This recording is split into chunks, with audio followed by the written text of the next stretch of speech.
Всем привет. Hello, everyone. Сегодня видеть воскресное утро. I'm glad to see you here on Sunday morning. Let us begin. My name is Viktor Nikulichev. I'm product manager at our Vision. For the last 5 years, I've been working with product development, information security. В разработке в целом The продукта development, in general, has нюансы стоят different nuances, and all those nuances are around the того, на каком peculiarities of the sales cycle and what kind of market we target. Let us start with the foundation. Let's give the definition to the product. Any product is all about the end user. They are created for the end user, they solve their problem, and they are created through the work of some company. We all need these elements: user, need, and the result. B2B, like any other market, has certain peculiarities. And all those peculiarities, in terms of B2B, are partly what and how the product is developed, how it's perfected with time, and the more time goes, the more complex it becomes. Products get more and more functionality, it becomes heavier, it becomes rigid, it becomes bulky, and lots of components and links inside provide inherent sophistication and complexity. And the more product develops, obviously, the more customers, the more needs to be tailored, the more custom solutions will be provided, and we'll speak about it later. In general, B2B products require a very specific approach because customers and clients want to have a single product on a very narrow market, and they try to solve all kinds of different problems. For example, a technical specification for at least 200 points is not something rare. We face it all the time. Products is always about the end user, and that is why we have to talk about the target audience, especially in B2B. And one of the caveats of B2B is that it's very discrete in terms of end users. So, for example, let's take target audience of SIEM.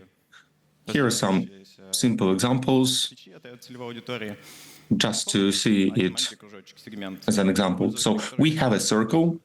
We have target audience who want SIEM for 1,000 events per second so that they can just install it, set it up, add sources, and it would work out of the box. It would detect all the correlation events and provide solutions. It will solve the end problem of the end user.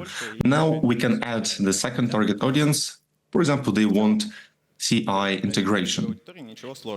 Obviously, this is not difficult when we're talking about these two different target audiences.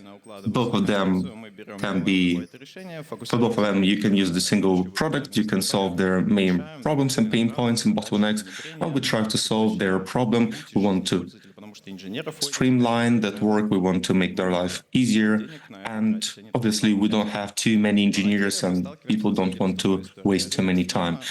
But this is an ideal scenario. Still, in reality, the CM market is very big, and the perception of the market is also pretty broad. People who want CM, they have their custom requirements. They come to us and they say, we want this, and they just give a list of requirements. It's a pretty big list, but it's basically unlimited. You can see with the green circle is absolutely, basically very, very far away. It's perpendicular to the 10 one, to the cyan one. You can see the green is on the top right, but cyan on the left bottom. So they have absolutely nothing in common. Still something, you can find something in common, you can focus on a single point, and then we can provide something valuable to the market. Still, the rest of the functionality would be very custom-made, would be tailored for a specific client. And as a result, we have to work with specific solutions so that we can provide bespoke solutions to our clients. But this is not always possible. In terms of products, it's not always possible to provide specific solution for a specific client if we would receive wow from all the user, all the clients. And there are many, many different reasons why we cannot do this. Oftentimes we just do not know this kind of requirements, because until we start our work, until we try to implement and install this product in the infrastructure of the client, we won't know this requirement. In general, it's either very expensive. Second point, nobody knows how to do that. And third point, nobody really needs that. Maybe this is the first point, this is the first time this request even appeared, and this will be the last one. So there is a need for some kind of functionality from the customer side. There are several products on the market, and then the client goes to the market. They have 200 different points on the list, but each of the products would satisfy only 150, 180, but not all 200.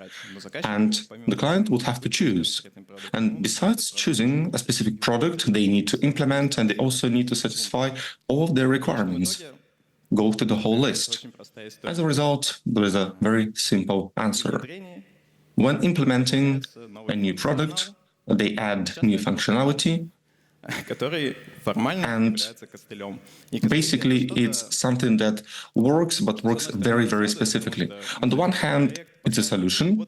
It's not the best case solution, but okay, we can say, okay, we did the job, but you do know, you do feel that you did something wrong.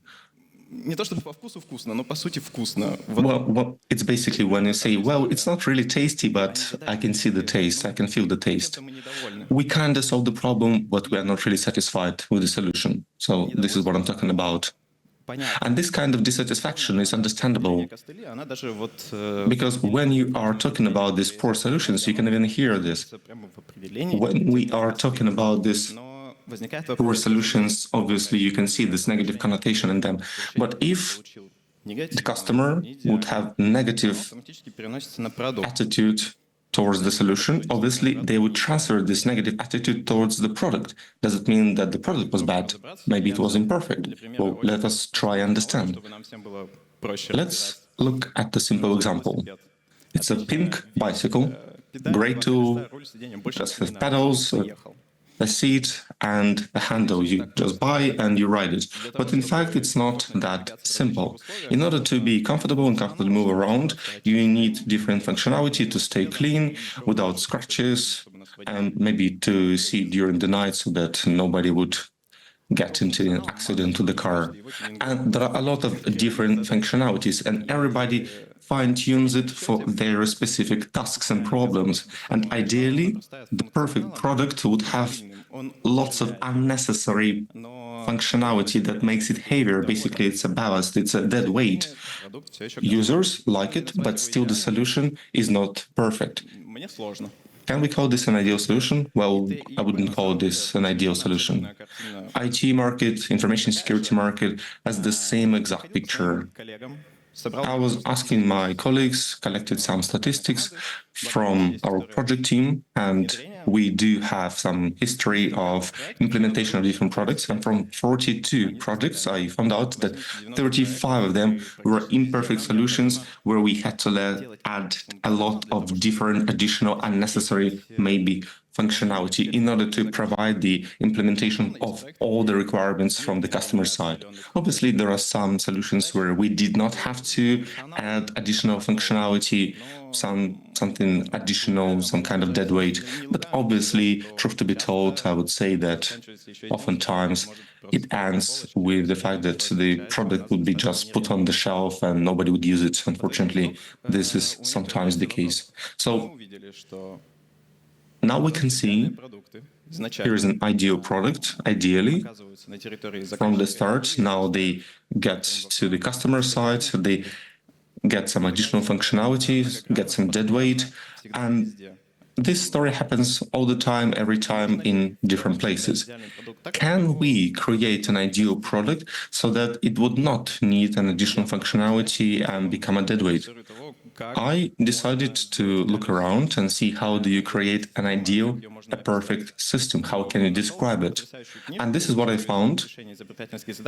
It's a theory of development of problems. It's a great book on how to solve theoretical problems. It tells about potential value. Our task, in order to get the perfect product, is to provide the maximum value and to decrease the cost, to make it as minimum as possible. And here, based on this, we can do something simple. We can have a formula. Let's try and make this story objective, not subjective. We know that our product depends on value, users, end user, and costs. We know that this product is directly connected to its value and costs. And we do know that we have many users, just like many segments we're working on. In general, this is what formula looks like. It's a sum of the ratio between our value to the cost, of value over cost. And then we can streamline this formula.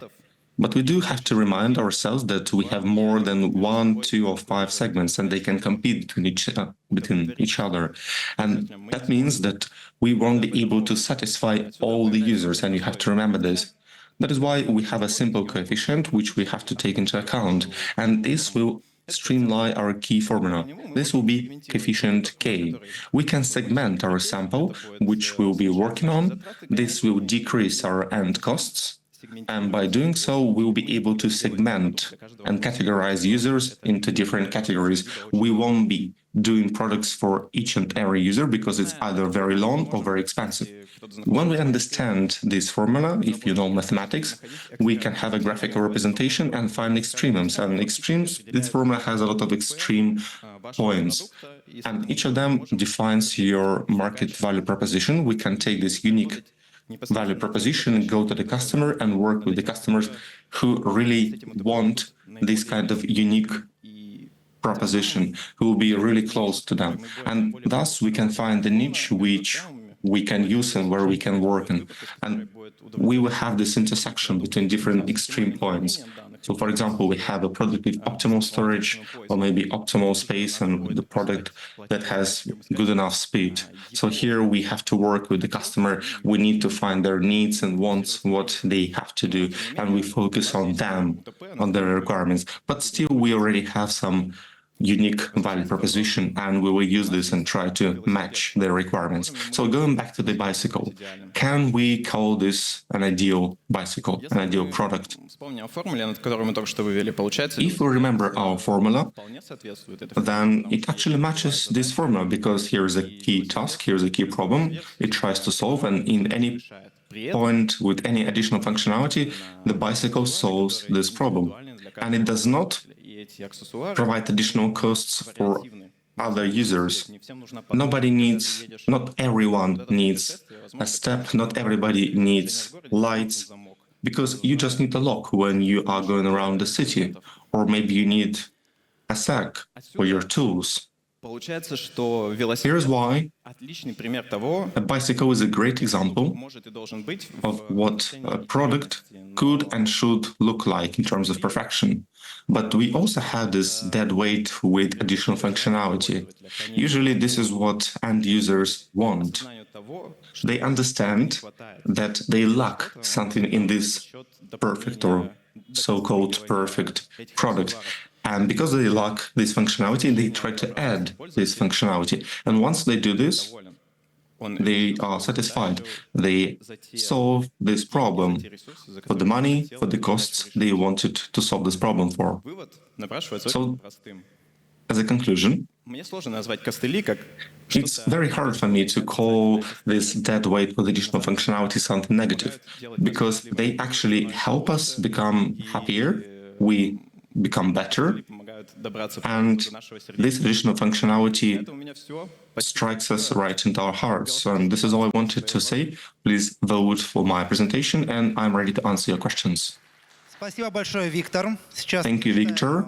And we will read you a few questions from our Telegram bot.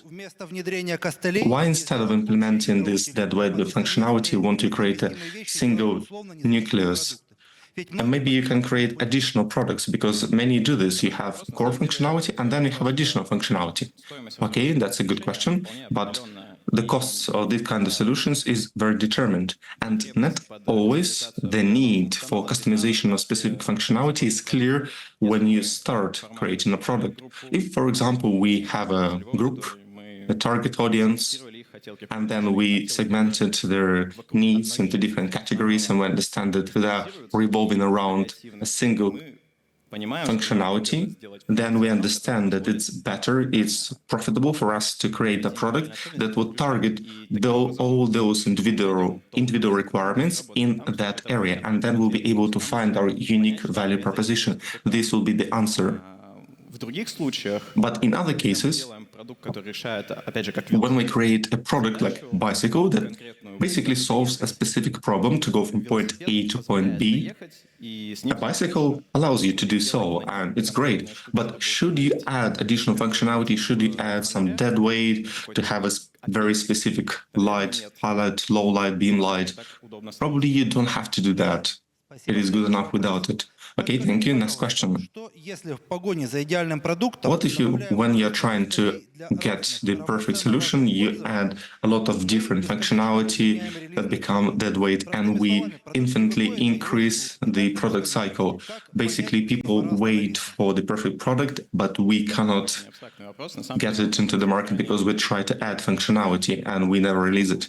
Actually, this is a very abstract question, because we are talking about additional functionality, and this additional functionality tries to solve a very specific question. So we should not extend our cycle, because when we are working on a perfect product, could actually bring about the increase in the time. And I think this is the main problem when we are trying to create the perfect problem. So the follow-up question: how do we know that we have to stop? We have to stop adding functionality. Answer: I think it's more like about Scrum or Agile story, when we need to have these different sprints. We have a goal in mind, and we are going there in certain intervals, and we have to understand, okay, so we do something wrong, we have to readjust ourselves, and we actually have to reach the goal. We are not just doing for the sake of doing, we are doing to release it on the market. If we are doing something for years, then for sure we are doing something wrong. You should change your way. Thank you. And the next question is very similar with the first one, but I will ask you it anyway. Why wouldn't you create a general product with multiple extensions? Answer: I think it's possible. If you know the general product, how it should look like, then this is the result of our mathematical problem. And then you have a product. But general solution is obviously general. You won't be able to create general for everything. Otherwise, we wouldn't be selling bicycles, we'll be selling tires, handles, and saddles. There are these kind of solutions, but it's more expensive compared to the final result, compared to the bicycle, for example. Question: what should you do if their perfect product is not within the regulations, or maybe in the law? Answer: well, you have to negotiate, you have to look for potential solutions. If something doesn't match, then you have to look for solutions. I do not have any other answers.